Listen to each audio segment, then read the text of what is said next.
CR England has been, and still is, a family-owned business since its founding in 1920. England based its business on work harder to work smarter and maintain a high degree of integrity. Hi, I'm Logan, the 64th Gear Jammer Skeele, and welcome to another episode of Toy Talk, where I review the best diecast replicas for your collection and talk about the real machine or companies to connect the toy with the real McCoy. So make sure you hit the subscribe so you don't miss a single Toy Talk video. Chester R. CR England started his truck line in 1920 with the purchase of a single Model T truck.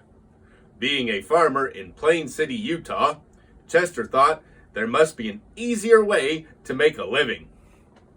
How he thought that trucking would be easier is beyond me. Nevertheless, Chester bought a Model T Ford truck and developed a plan of operation. England had good success until the Depression came along in 1929. To survive the Depression, Chester stuck to his original plan to work harder and smarter with determination. Times were tough, but England truck lines survived to only be met by World War II. In the 1950s, England tried 72-hour coast-to-coast service. Their customers were happy with this fast service, and England's business grew. Things hummed along for England truck line until the 1980s deregulation. Like many other lines, England suffered setbacks, but unlike many of their competitors, England survived deregulation. The electronic age invaded the scene both in the cabs and offices of the truck lines. England had the CB radio in the truck cabs.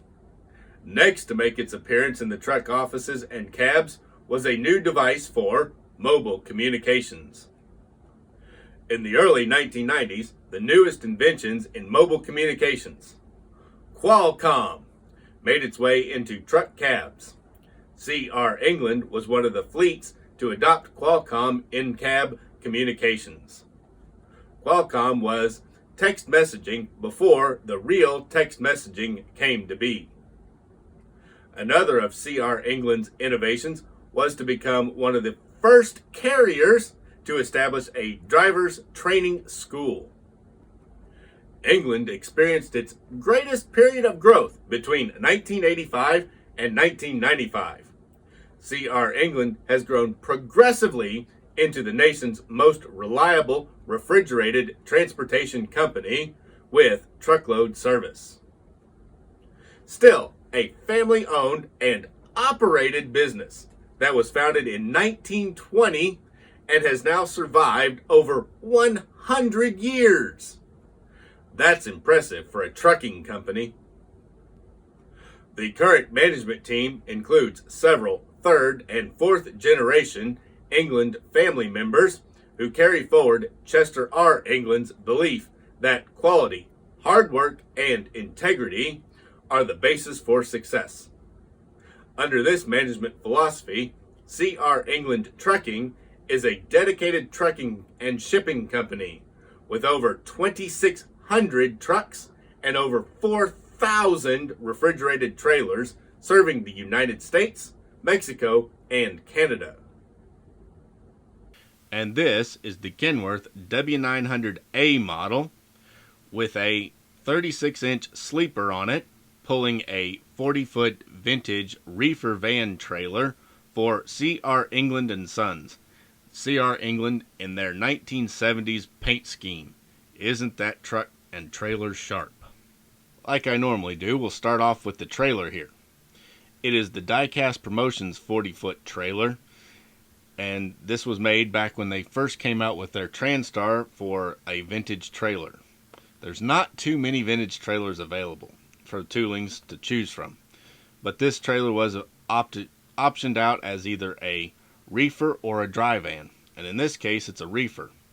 It has a Thermo King Reefer on the front, as you can see, the trailer is white, but the Reefer is painted in CR England red, and then it's got the gray for all the grill, and it says Thermo King and the Thermo King logo.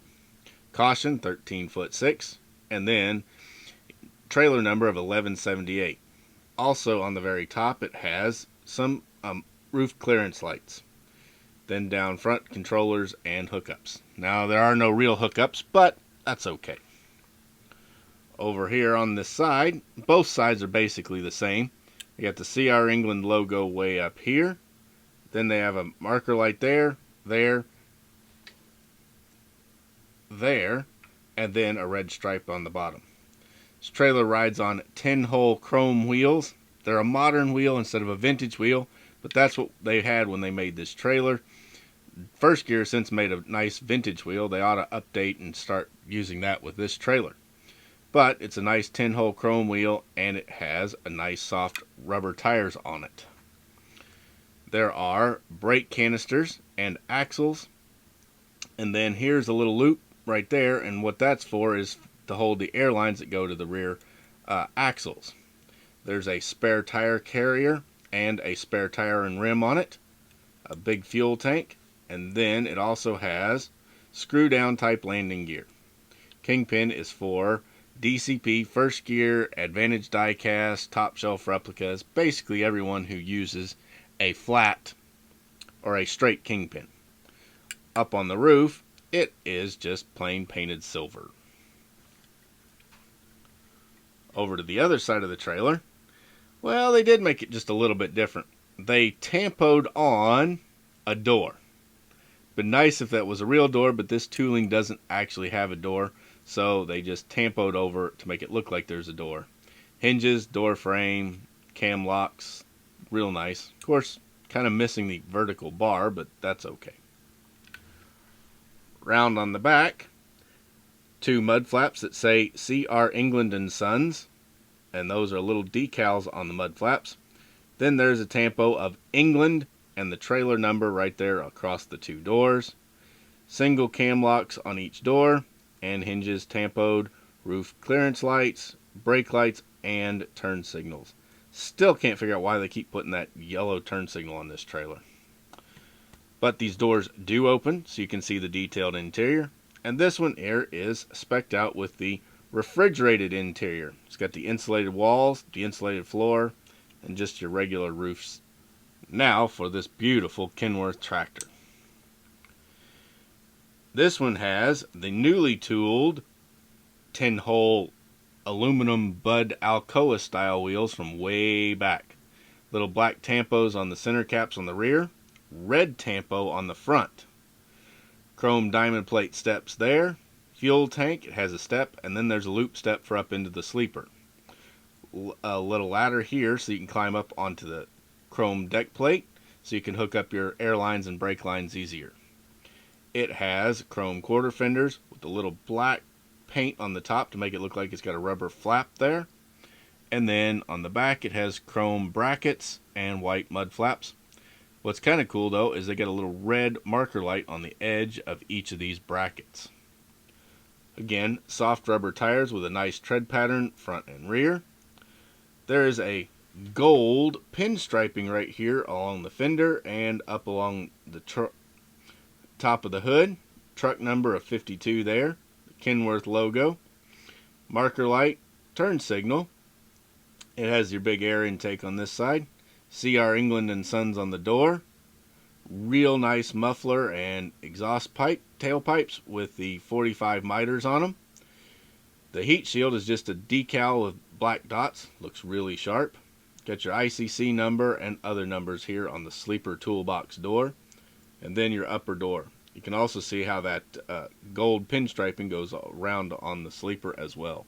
On the front, we got a nice chrome bumper. It's got 2 driving lights painted. Individual jewel style headlights in the pods on the fenders, which are molded in. Chrome trim bezels. And then chrome grille with the big Kenworth logo right there in the center. Tipped up a little. The windshield wipers on this one are tampoed in silver, as is the trim around the window. It's in silver. Now, silver windshield wipers were far more common in the 70s and 80s. They've since turned all to black, but back then silver was standard because they were metal and they just didn't paint them. It's got a visor and 2 chrome air horns on the roof. Roof clearance lights are molded in, tampoed silver on the back and yellow for the amber lenses. Chrome mirrors.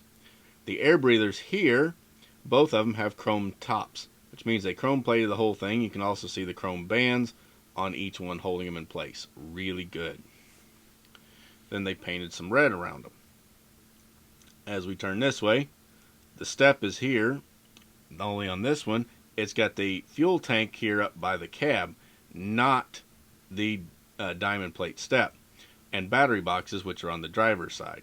It's just got the fuel tank moved forward and nothing back under the sleeper. There's a little loop so you can get up into the sleeper as well. Logo, all the rest of the details. Inside, you've got 2 normal height, not high back seats, dashboard, and steering wheel. Most of the interior detail is in gray. The steering wheel is in black. There's also a gear shift in there, and it is painted in black.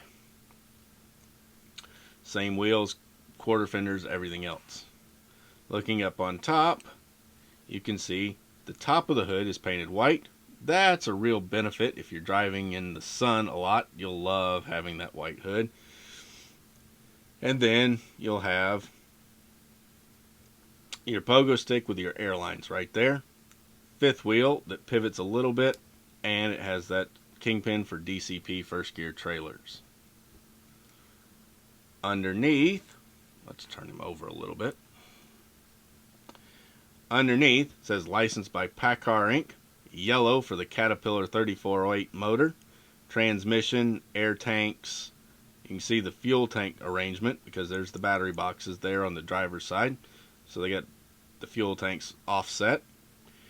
Drive shaft, rear differential, brake canisters, and the nice tread pattern.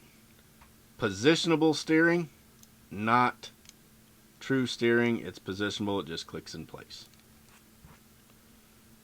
Looking at the back, you can see the pogo stick, the 2 mud flaps, which have CR England and Sons decals on them, brake lights, and then you can see those little marker lights. Now this truck does have an opening hood to reveal a beautifully detailed Caterpillar 3408 diesel engine. A lot of them are painted in white, which was Caterpillar common, but this one here is painted in yellow, which is also standard of Caterpillar, is to have a yellow engine. But some were in white. So if you see a white one, it's okay. It's a factory paint job. But this one here is yellow, so it's the most common Caterpillar colors. Now, let's go on and hook him all up. Before I show him all hooked up, here he is in the box. Standard DCP by First Gear box with 2-piece blister and an extra set of mirrors inside and the mural in the back. Item number of this truck is 60-0936. And this was a co-op run, so it was made mostly for CR England to sell, but the dealers were allowed to sell just a few of them. And that is the Kenworth W900A model with a 36-inch sleeper pulling a 40-foot vintage Reefer van for CR England and Sons. How many CR England trucks have you seen roaming the highways? Let me know down in the comments. Buy one of these trucks with the link down below. Only a few of these trucks were made available to the dealers, with most of the run going internally to CR England, so they are not that common in collections. One of these will stand out in your collection.